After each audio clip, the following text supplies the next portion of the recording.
ভাইয়া আমি পিআইপি পাই ওই হুম, হুম। প্রায় 700 উপরে পাই আমি। আমি কি দেশ থেকে কেউ আনতে পারবো নাকি বিজিতে আমি এখানে কেয়ারার বানাতে পারবো? মানে কেয়ারের জন্য আপনি পিআইপি পান, আপনি জি, বাইরে থেকে কাউকে আনতে পারবেন কিনা? জি দেশ থেকে কেউ আনতে পারবো? ওকে। কিভাবে আনবো? কি জন্য আনবেন? বেড়াতে আসবে না আপনার দেখাশোনার জন্য আসবে? না, না, না মানে কেয়ারার আমার কেয়ারা করার জন্য। অলরেডি ওকে। একজন কেয়ারার ওয়েল দেশে কেয়ারার আছে। তো সম্ভব না, বাট আমি এক দেখি এক তারেক চৌধুরী কি জি, বলেন। ১ নম্বর হচ্ছে কেয়ার আর বিদেশ থেকে কোনো ব্যক্তি আনতে পারে না।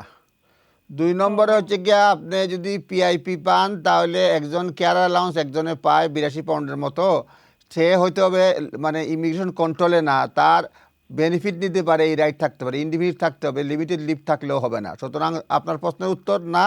সেকেন্ডটা হচ্ছে গিয়া না, বিদেশ থেকে আপনি আনতে পারবেন। আপনার যদি কোম্পানি হয়, অনেকে কোম্পানি থাকে, বিদেশ থেকে হলে অনেক সময় কোম্পানির মাধ্যমে আনা, যেটা ওয়ার্ক পারমিট হয়েছে, স্কিল এগুলি আনতে পারে। আর এছাড়া আপনি এই দেশে আপনি নিজের নিজের আত্মীয় স্বজন বা যে কেউ যে মিনিমাম 30 ঘন্টা সপ্তাহে লুক আফটার করে তাকে আনতে পারবেন। তারপর দেখবেন তার যদি অন্য কাজ থাকে তাহলে সে আবার নাও নিতে পারে। অনেক ক্রাইটেরিয়া রয়েছে। তবে আপনার উত্তর হচ্ছে এইখানে যে ইমিগ্রেশন কন্ট্রোলের মধ্যে না, ইন্ডিভিজুয়াল আছে এরকম কেউ যদি তাকে রাখতে পারবেন। পিআইপি হলে পরে একজন PIP enhance rate, PIP standard rate না, পিআইপি এনহান্স রেট একটা এলিমেন্টে যদি পান তাহলে আপনি কেয়ারার একজন রাখতে পারবেন, যিনি ৮২ পাউন্ড বা এরকম কিছু একটা সপ্তাহে পাবেন, এবং ইনি ইমিগ্রেশন কন্ট্রোলের বাইরে থাকবেন। ধন্যবাদ।